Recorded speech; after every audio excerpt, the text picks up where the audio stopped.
2-5-1 chord progressions are by far the most common chord progressions found in jazz standards, and so we need to be able to play them forwards, backwards, and have a really good strong hold over improvising over them. So in today's video, I'm going to be going over my 5-step process for practicing 2-5-1 chord progressions and over time mastering them. That's coming right up. What's up, Brent here from LearnJazzStandards.com, which is a blog, a podcast, and videos all geared towards helping you become a better jazz musician. Thanks for being here. And if you've never subscribed to the channel before, please do so at the button below so that you are not left out on anything that's going on here. Now, 2-5-1 chord progressions being so popular, being so commonly found in jazz standards, it'd be a great idea to really study them hard, because the more jazz standards you learn, the more you're going to realize that they are just absolutely everywhere. So if you can really play and improvise over 2-5-1 chord progressions, I can pretty much guarantee you that improvising over jazz is going to be 10 times easier. So let's go over my 5 steps for mastering and practicing 2-5-1 chord progressions. The first ones are going to be a little more fundamental so that we can really understand what they are and how they work. And then after that, we're going to move to more of the language stuff for our improvisation. Let's do this thing. So the first step is to understand what a 2-5-1 actually is. Now, it's important to know there are major 2-5-1s and there are minor 2-5-1s. Now, for today's example, we're really going to be focusing on major 2-5-1s, but recognize that being able to play 2-5-1s in a minor key is equally as important. So we need to understand where they come from. If you take a look at this major diatonic series of 7th chords, we basically see a C major scale harmonized with 7th chords.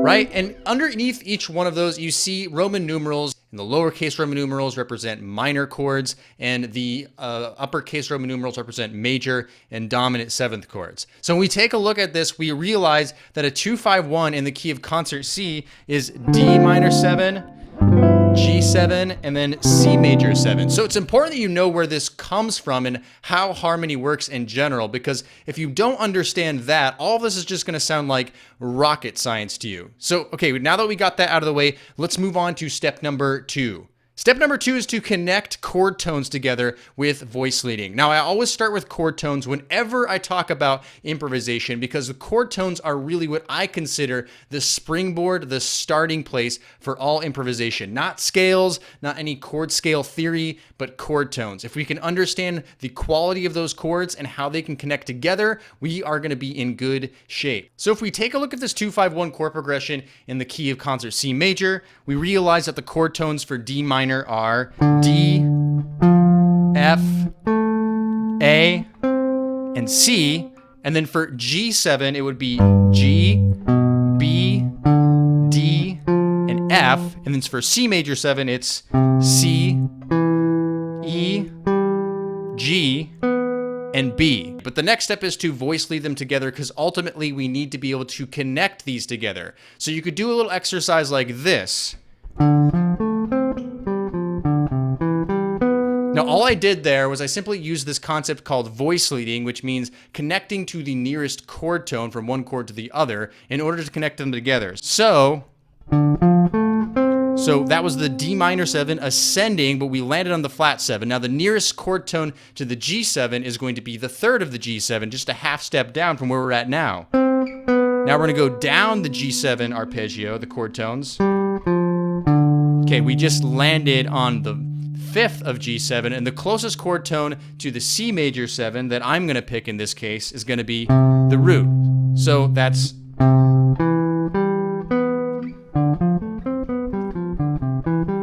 Now, of course, you want to be able to maybe play that in other octaves, and you could do other things where you start on the 3rd of the chord, or you start on the 5th of the chord, you start on the flat 7. Whatever you want to do, you can still voice lead and connect these chord tones together. So what I would do is work those chord tones using voice leading, connecting them together forwards, backwards, so that you can play it anywhere on your instrument. And of course, always, I would definitely be able to play this in all 12 keys. All right, step number 3 is to identify the guide tones. Now, I did an entire video on guide tones. I'll link that up in the cards above so you can check that out later. But guide tones are essentially the thirds and sevenths of each chord. And why are guide tones important? Well, they help us identify what the important notes in each chord are, the ones that we want to target in our improvisation. So I always go here for the next step because I think it's important for our brains to really map these out on our instruments, no matter what instrument you play. So if we take this same major 2-5-1 in C major,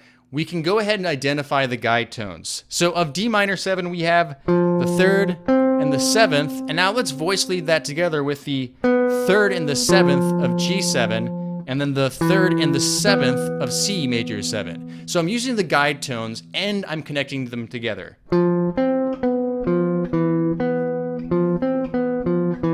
And again, we could take that through all 12 keys, but the main thing we want to do here is finish mapping this out by identifying the important chord tones, because once we do that, then we can understand that we can start targeting those thirds, those sevenths with a line kind of just as simple as what I did, which I used a little chromatic approach tones and all these fancy things you don't have to worry about right now. But if you can know what the thirds and the sevenths are, it's going to set you up for success in understanding them. So far, all 3 of these have been more foundational, helping us understand how 2-5-1s work and exactly what they are. But now we need to take things to the next level and start learning some language. So go ahead, hit that like button on the video below, and let's move on to number 4. Number 4 is to learn a ton of language over 2-5-1 chord progressions. Now, this is the real big one because all the other ones before were just making sure we understand things. But at the end of the day, if you want to be able to master 2-5-1s, really understand how to navigate them, you just got to learn by example and take a look at what other great jazz musicians before us have done and learn the language that they're playing. So this is where transcribing licks off of recordings, and I don't necessarily mean writing it down, but just learning it by ear is super, super important. I would go straight to the recordings, I would learn something by ear, and then figure it out on my instrument. And then you have a new piece of vocabulary under your belt for 2-5-1 chord progressions. For example, I stole this Jim Hall lick off of a 2-5-1 chord progression.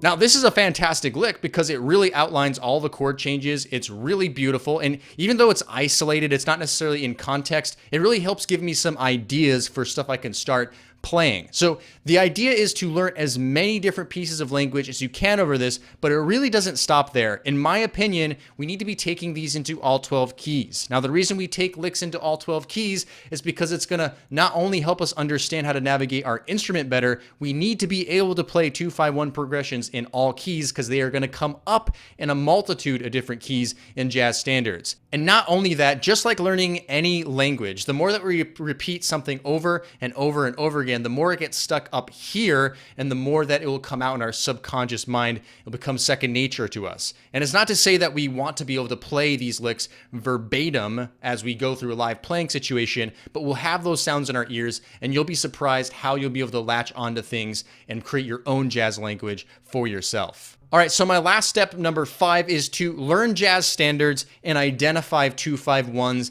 in them. This is incredibly important because my belief is the more jazz standards we learn, the more we're going to understand about jazz harmony. And if we know to look for the 2-5-1s, it's going to really break down the mystery of jazz standards because they're so common in all of them. I mean, just take a look at There Will Never Be Another You, for example. The first 8 to 9 bars is really just hanging out on the 1 chord for a little bit. Then it goes to a minor 2-5-1 into the relative minor or the 6th chord. And then after that, it does a 2-5-1 to A flat major, which is the 4 chord. So essentially we start with a 1 chord, so that's not very hard. And then we just have 2-5-1 chord progressions, 1 in a minor key, 1 in a major key, and both in different keys, C minor and A flat major. And once we understand that, I mean, hey, it's so much easier. So the more of those you learn, the more of those you understand, the easier all of this gets. So applying 2-5-1s to actual tunes is hugely important. And by the way, if you kind of want to really study jazz standards, get inside of them, analyze them, apply improv lessons over them, you should check out my 2 ebooks called the Jazz Standards Playbook Volume 1 and Volume 2. They're just great books that go over 20 different jazz standards that really dig into the harmony, really help you understand them. There'll Never Be Another You is in Volume 2, so you can check that out at the Jazz Standards Playbook 2.com or thejazzstandardsplaybook.com for the first one. All right, now I hope this was helpful for you today. I hope that you take some action on this